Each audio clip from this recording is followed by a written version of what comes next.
You're like a circle that floats around me, keeping me safe and sound. And when I fall, you tied a rope to me. You're blessing me every day. I was down with an illusion, like a sparrow with broken wings. But now I shine with your reflection on me. I'm getting back up on my feet. Hey everyone, happy Friday to all of you that are joining me live today on LinkedIn, YouTube, and Facebook. Welcome to Inclusion Unscripted, where we have raw, vulnerable, unscripted conversations about diversity, inclusion, equity, equality, women's leadership development, career growth, all the stuff that we're afraid to talk about. We have an unscripted conversation every Friday at 2 p.m. Eastern, live. And I want to welcome you to this program. If you've not been here before, my name is Margaret Spence. I am the founder of the Inclusion Learning Lab and the host of Inclusion Unscripted. And today I'm wearing a t-shirt that says badassery. Yep, that's what I have on today. My t-shirt says badassery, and I'm going to tell you guys about that in a second and how this t-shirt came to be. So let me tell you a little bit about Inclusion Learning Lab, who sponsors the Inclusion Unscripted podcast live every week. Inclusion Learning Lab drives change through advocacy, education, and specific actions towards the greatest challenge of our time, creating a more inclusive work environment and a more inclusive world where we can all exist together. A world that we are valued for our contribution, where we are valued for what we bring to the table. We are valued for our voices and our uniqueness and our diversity. And we are allowed to have equality and belonging as a part of our growth towards this expansive world that includes all of us. So everybody's at this table with Inclusion Unscripted. Everyone, no one is excluded from our table. So thank you for being here today. Let me tell you, our hot topic today is you too.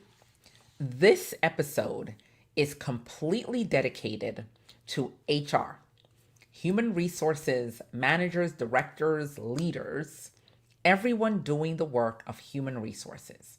Whether you are a recruiter, whether you are in talent acquisition, whether you are on talent recruiting, talent development, whatever your title is, HR generalist, HR business partner, it doesn't matter what your title is. Today, I'm going to talk to you. So over the last couple weeks, I've been bringing a lot of different things to the table.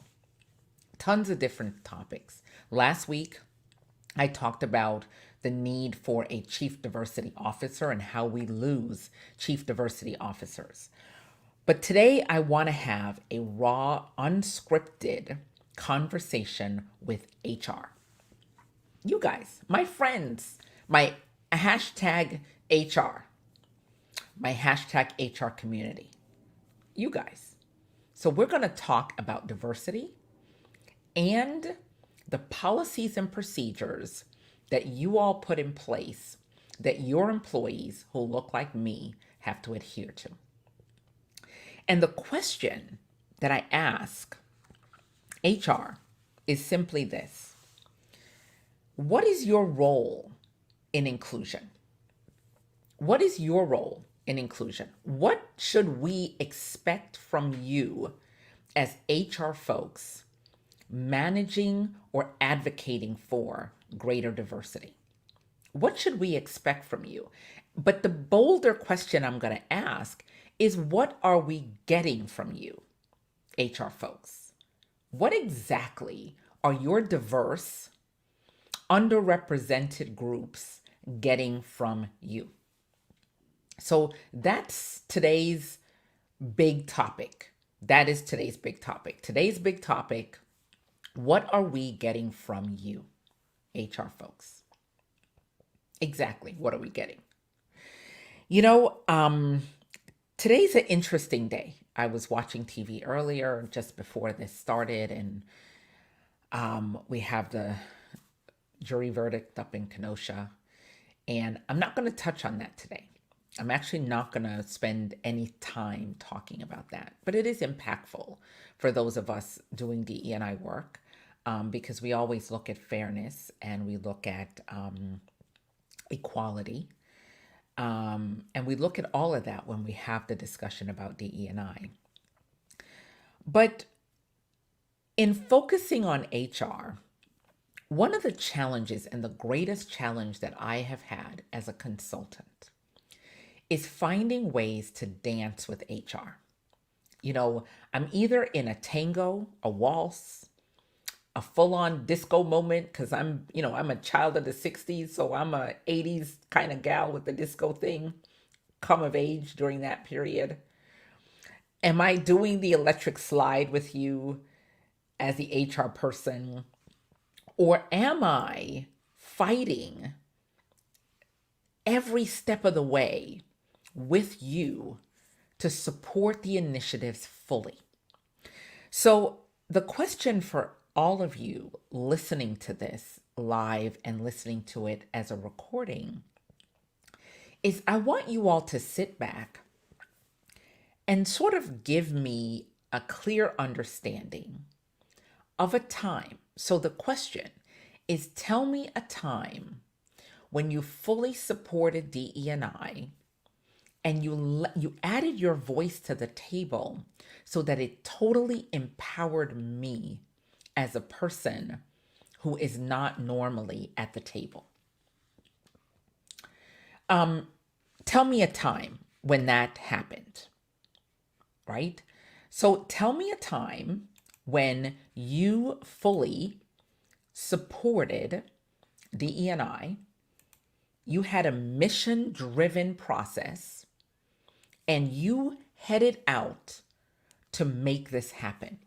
And nothing stopped your voice or deterred you from the ultimate goal of creating inclusive spaces so that your diverse employees, your underrepresented employees, could feel that you are a true ally. So I want everybody to think about that. Think about that in the context of, how should you support diversity from the HR desk? How should you support diversity from the recruiting desk? How should you support diversity from the talent development desk? How should you support diversity from the desk that you're sitting at that impacts me as a woman and impacts me as a diverse woman? Tell me about that, because that's the discussion that I want to have with all of you today. Because what I am seeing out there is some HR professionals are fully vested in the process. Others are lukewarm. Others are giving it lip service. Others are saying, yep, I'm here, but I'm not fully vested in this entire process. I'm still trying to navigate my place, but I don't want to put my capital, I don't want to put my own capital on the line to push this forward. I don't want to necessarily put my full capital and my full voice to the table when it comes to greater diversity, equity, and inclusion. I want to sit in the background a little bit. I'll give you an example of a discussion. Okay. Women have been fighting for pay equity as long as I've been alive, and that's 58 years. Women have been fighting for pay equity for hundreds of years. We've been fighting to be able to sustain our families We've been fighting to be able to have the benefits that we need as a woman to truly show up in the workplace. Yet HRs, we still see cases where women are not earning enough money, where women, every year, the reports come out and say women earn 68% on the dollar, or they earn 70 cents on the dollar that a man makes. Or we'll get the lesson that as women, we needed to negotiate better for ourselves. But how about we flip that around and say, why didn't HR stand up for us as women and say, you know what, this salary is not fair because you paid John or Jake a higher amount for the same job? See, we assume always that pay equity, when it comes for women, when it comes to pay equity for women of color, for Hispanic women, for Latin women, for AAPI women, for Black women, we always say, oh, wait, you know, we can't do anything about that. All we can do is put out another report that says we're not getting the right amount of pay. But who controls that process? That process is controlled by HR, by the CHRO, VPs of HR, director of HR within organizations. So if you're coming to tell me that you support DE&I and equity fully, then why is it that next year it'll take me as a Black woman till August to earn what my male counterparts earned by April or May? And you will sit in the HR department, and if you're on LinkedIn, you'll happily post the stuff on LinkedIn to say, well, Margaret and all the other Black women didn't earn enough money this period, right? So you'll post that, but you have the power to stop it. You have the power to adjust it. You have the power to speak up and add your voice to it. You have the power. But the reality is you don't do it. So then we fast forward to when you look at the data in most of your organizations, you'll say, well, we're not recruiting enough Black people. We're not recruiting enough Hispanics. We're not recruiting enough Asians. We're not recruiting enough LGBTQ people. We're not recruiting enough people. That's what we'll hear. But next year, you'll say the same thing again. Next year, you come back to the table and you do your data sets and you say, you know, we put in great policies, great procedures got put in place. But boy, we didn't have any results. So how do I, as a Black woman, trust HR when somewhere in this process, you haven't been fully allied with me? How do I trust you? How do I come to the table and say, Mr. or Miss HR leader, you are fully vested in this? You know, when I wrote the title for this program, it's You Too, HR. DE&I needs your vocal presence. Vocal presence means your voice is in the room, advocating fully for people who are not in the room. We will not get in. Your line employees, your managers even, will not get into the room where you are discussing the inequities within the organization. That will not happen. So how do we get you to show up more fully? What should we be asking you so that you show up fully present as an ally for us? So if I said to you, think right now at a meeting you've been at in the last 90 days where there was a discussion about equity and equality or inclusion, and you stayed silent. Think about a time when you did that. What made you lose your voice of advocacy for me? What made you lose your voice of empowerment for me? And what can I do to get you to show up more fully at that table? What can I do as a person who's not at the table? How do I empower you to show up more fully at the table? What should we be doing as underrepresented people so that when we ask you to be our ally, you show up fully in the place of an ally?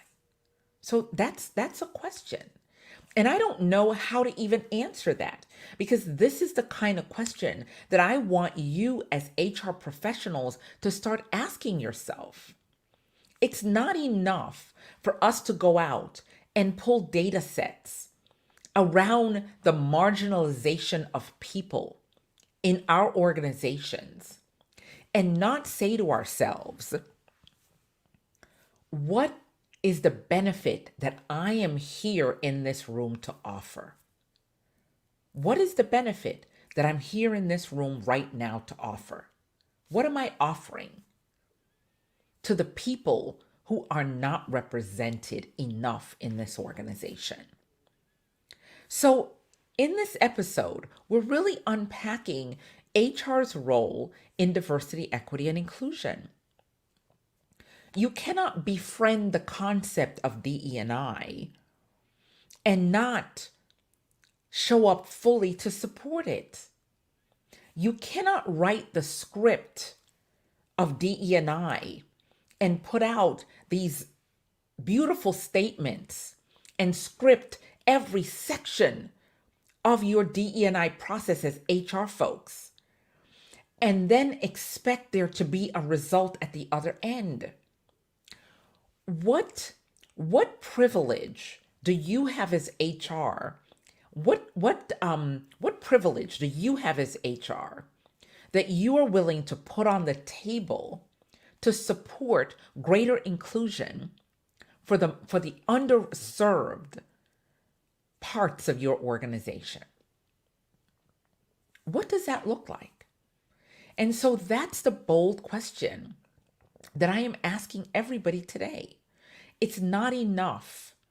It's not enough for us to just say we are great HR leaders. We are great tactical supporters. We are great at managing the HR process without coming fully to support all of us as allies. As allies. So my question for you is, does the organization you work for have a unique and inclusive human resource practice and that is designed to help increase inclusion? And have you looked at that policy and said, who is this policy going to serve? And how does this policy serve these folks more effectively? Have we had that discussion? Because I don't know that after we write the policy, after we write the diversity and inclusion practice policy, that we then have this deep introspection to say to ourselves, who is this really serving? And is it going to give us the intended outcome that we are asking for? And what else do we need to do in terms of the process and the people who must hand out and administer this policy? Because what I find often is that we write policies, we write them in this broad context of we need DE&I strategy, we need HR strategy, we need HR policy. We need to put forth information so that there are guardrails and guard posts around what diversity should look like from the HR desk. But then, do we actually go into the organization and decide that we're going to do the hard work and that HR is going to have the really, really hard discussions around what it will take to empower DE&I to actually support your underserved employees and underserved populations? Are we doing that extra work? Or are we stopping at the fact that, yep, look here, we've got a great policy. We have a great process.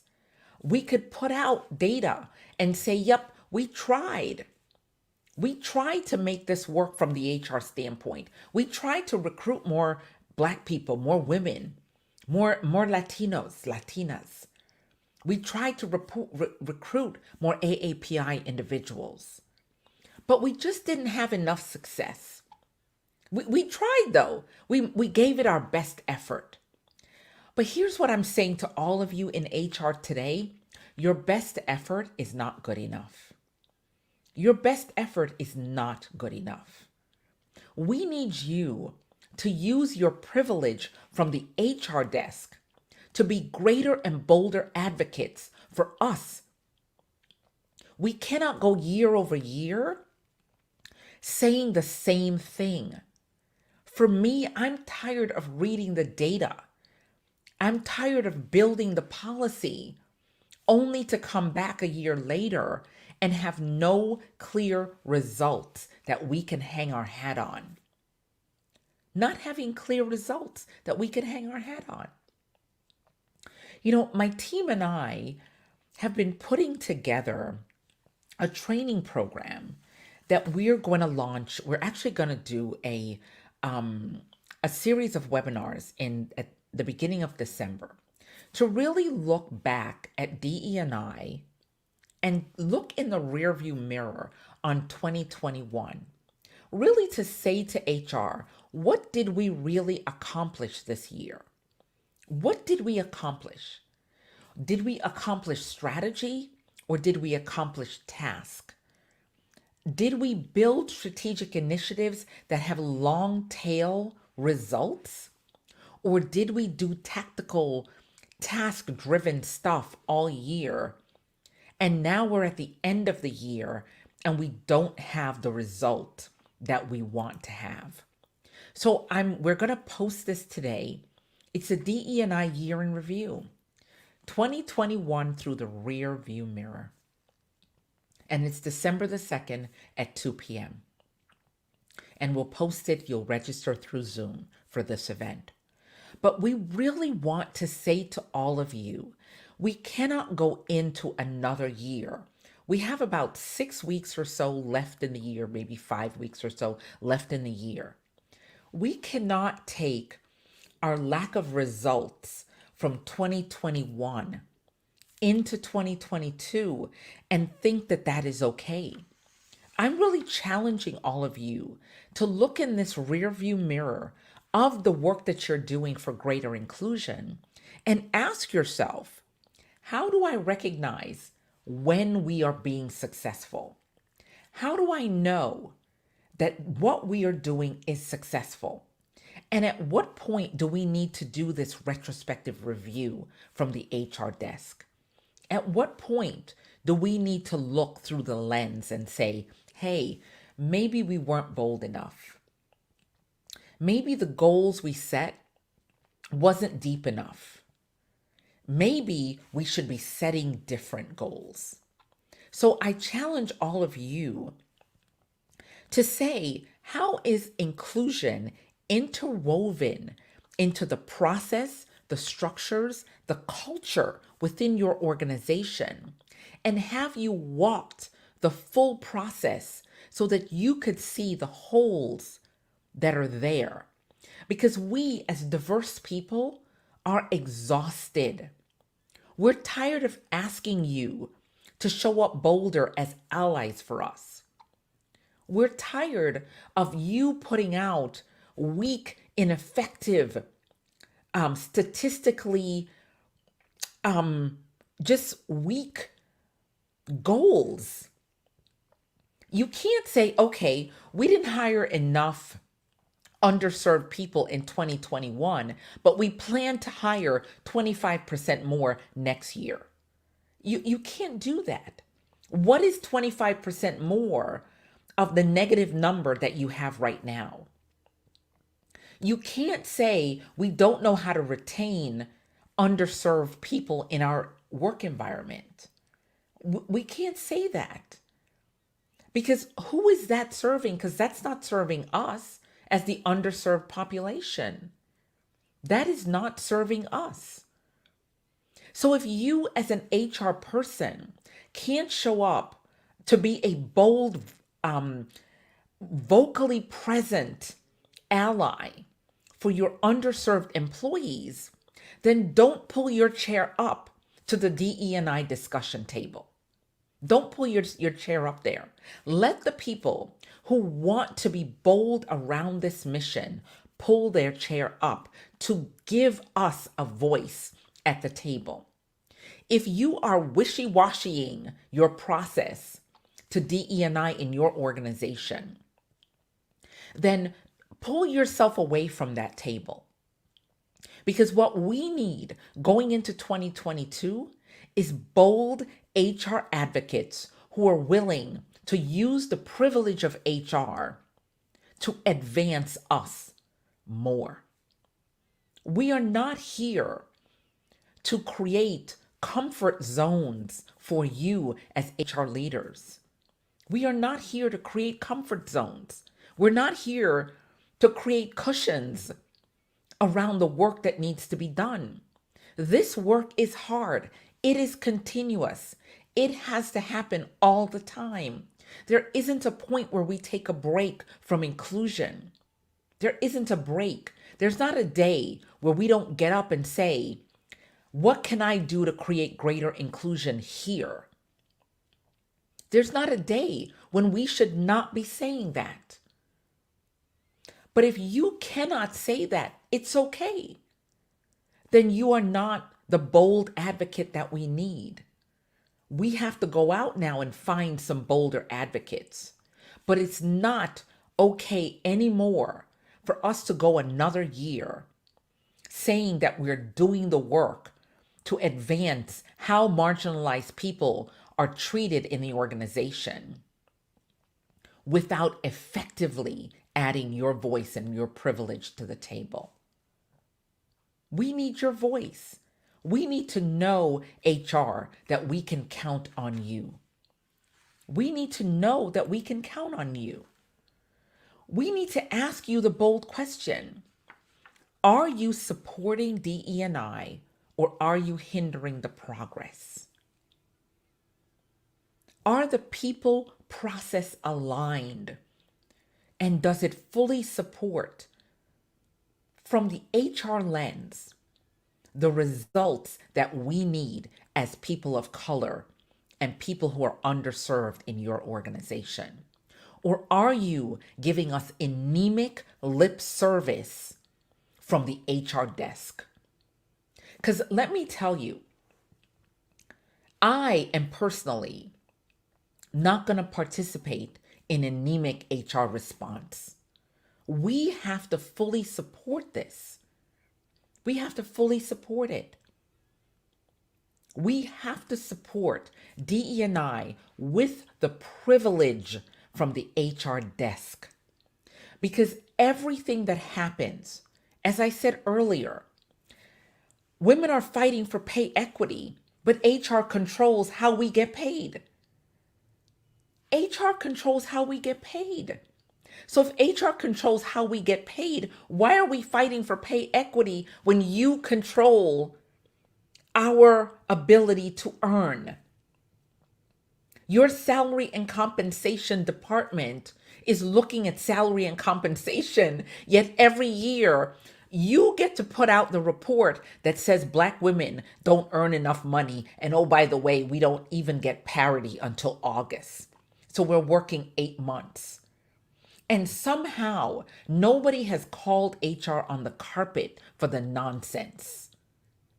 You can fix what's wrong in your organization. You could be the voice that is an ally. As I said in the title, DE&I needs your vocal presence. There's a reason why I said vocal presence. There's a reason why I said vocal presence. Vocal presence is very targeted. Google vocal presence and see what you get. It means that you have entered the room.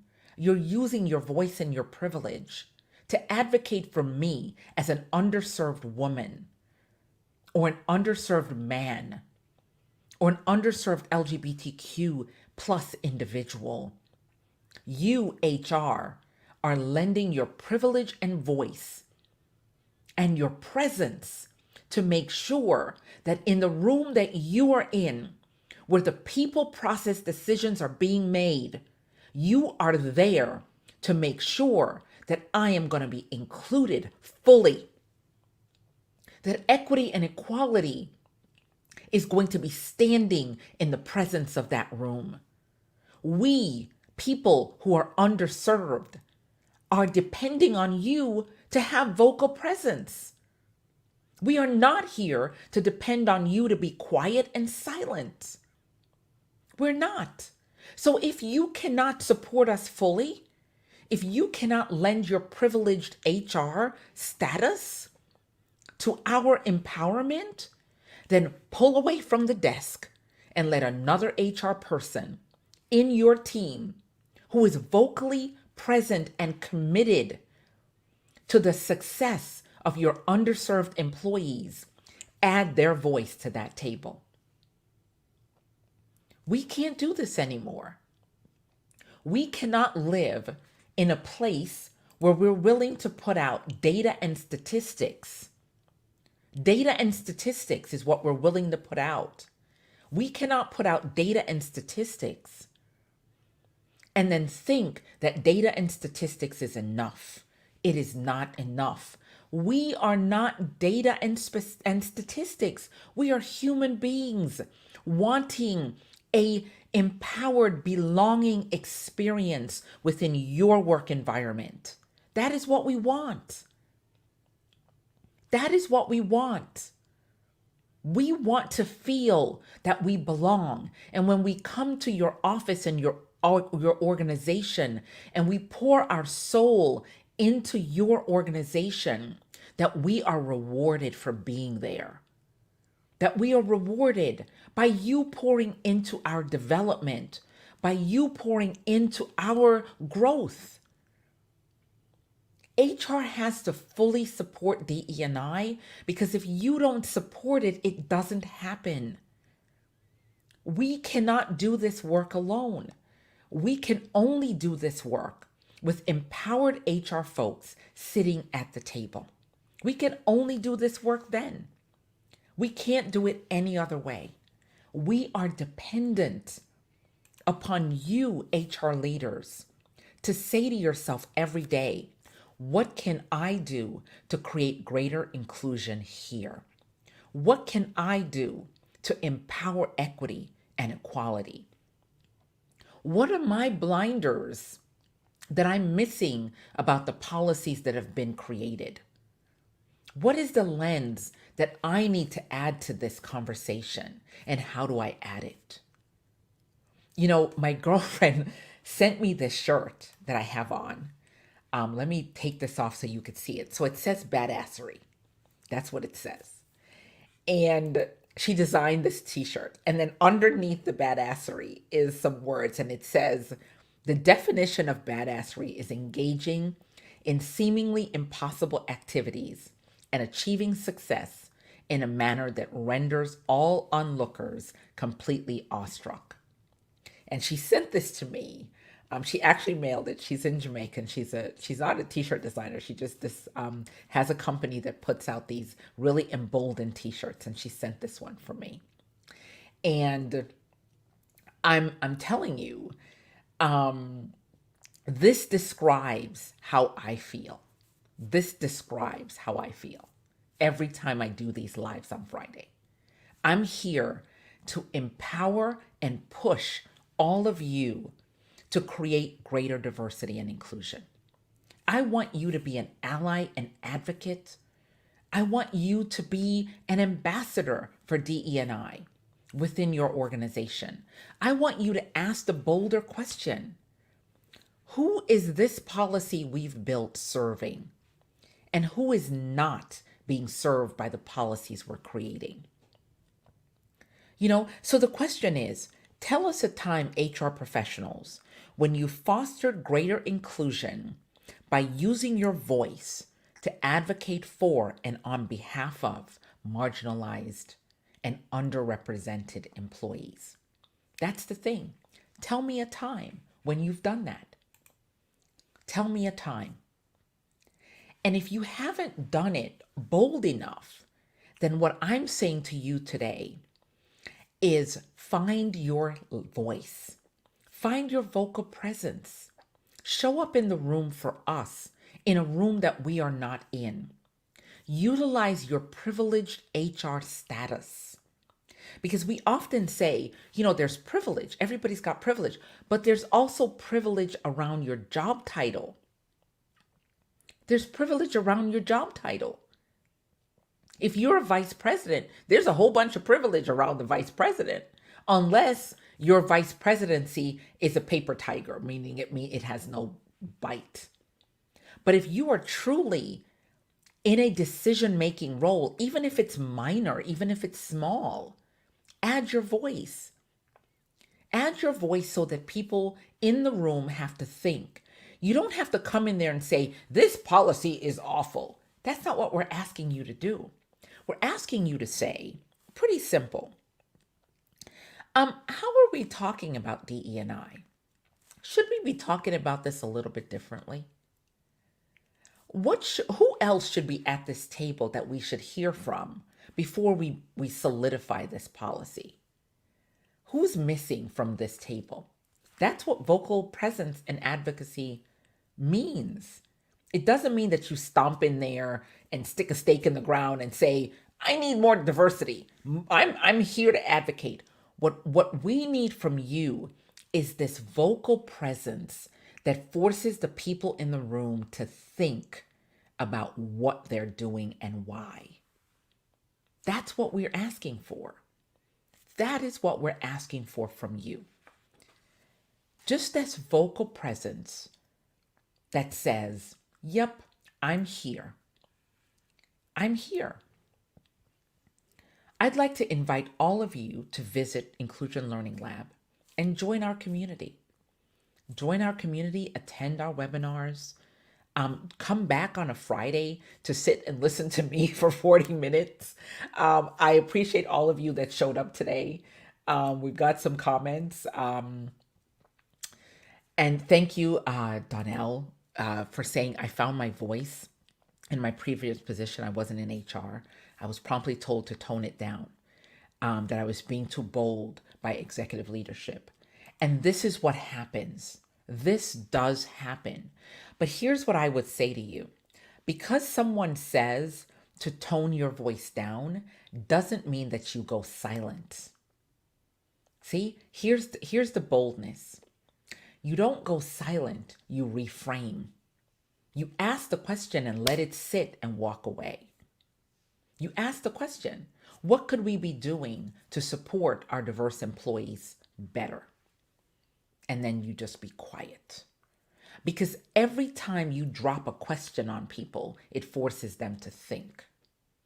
See, sometimes they will silence us because they don't want to hear the boldness of our discussion. But here's what I know.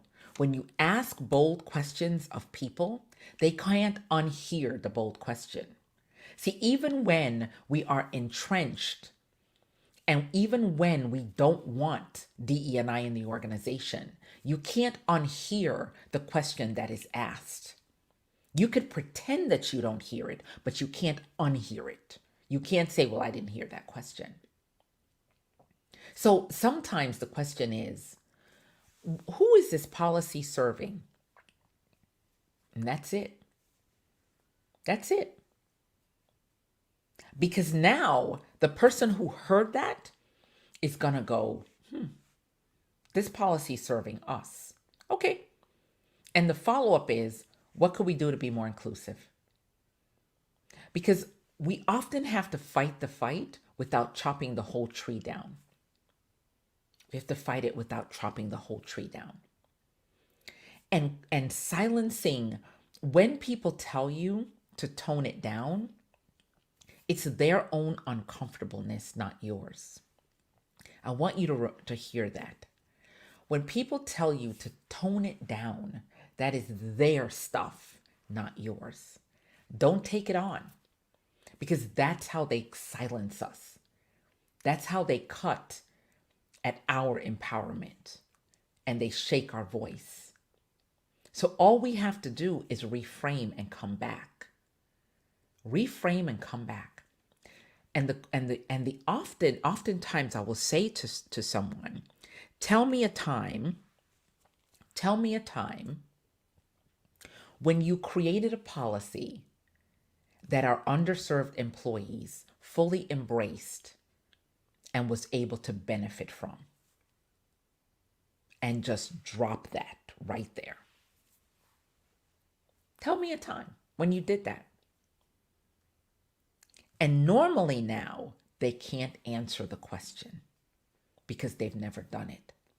But you've landed that airplane right in their brain. You've landed it fully. They cannot unhear or pretend, because now they're going to start questioning themselves. And if you continue to ask those bold questions, then that is what ends up happening. So thank you for that amazing question. And thank you, Catherine, for being here. Ril and Michelle, thank you for being here as well. And Keith, thank you for being here. For all of you that are supporting me on Fridays at 2 p.m. Eastern, I am really appreciative of you being here. So what I want to leave all of you with is a real thought, which is, how can you support DE&I with a bolder voice? What are the questions that you need to ask that's going to get people to think in your organization? What are those questions? Here's what I know as a person who's been trained as a coach. When you ask a question, try to start with what. Because if you start with why, people get to build a story. When you say to them, what are we going to do to help women earn a higher salary here? It's a whole different conversation than you saying, why are women underpaid in this company? Because when you come with the why, the defensiveness builds. And they get to be defensive. And then they shut out the work that they have to do. So when you come with what, right? When you come with what, then they are now having to say, okay, what's the what? What is the what here? How do I figure out what? I don't know the what. And they'll either inquire more or they'll wait for you to come back with another what question. And that is the key. That's the key to moving the bar. That is the key to moving the bar. What can you do that we haven't done before to create greater inclusion? That is an amazing question. That's a great one. What can you do that we haven't done to create greater inclusion? Now, if you think about that, the person has to think before they can shoot you down and say, nope, we're not doing that. You're just being too bold. You're just being too bold. So I want to invite all of you, we're going to post this to LinkedIn today, to join me on December 2nd at 2 p.m. for DE&I Year in Review, 2021 through the rear view mirror. We're going to look at what worked, what didn't work, what results we thought we had. We're also going to look at how we underestimate the resistance within organizations for real substantive change. We're also going to talk about how do we transition organizations rather than doing radical surgical change. How do we transition them from where they are to where we want them to be? Specifically designed for HR talent leaders This program is really a deep introspective workshop that we're going to do. And we are going to do this in a town hall type setting where you are able to offer input into what this should look like and supporting the other folks doing DE&I work. We'll have some paired activities that will be a part of this program on December 2nd. So December 2nd, 2 p.m., join us. It's going to be a Zoom program, not live on LinkedIn. And join me again every Friday at 2 p.m. here live on LinkedIn, YouTube, and Facebook for Inclusion Unscripted. And I am so appreciative of all of you that joined live today. Your voice is needed, and your vocal presence, HR, is needed at the DE&I table.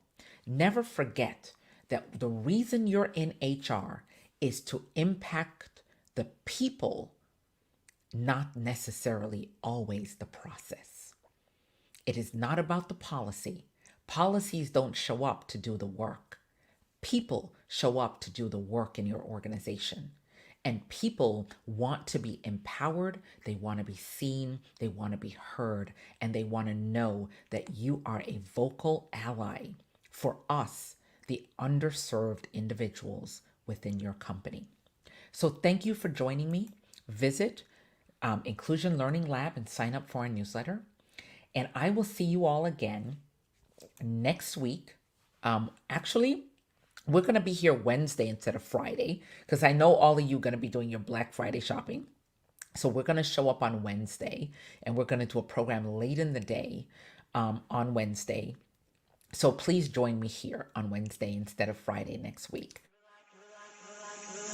You're like a circle that floats around me, keeping me safe and sound. And when I fall, you tied a rope to me. You're blessing me every day.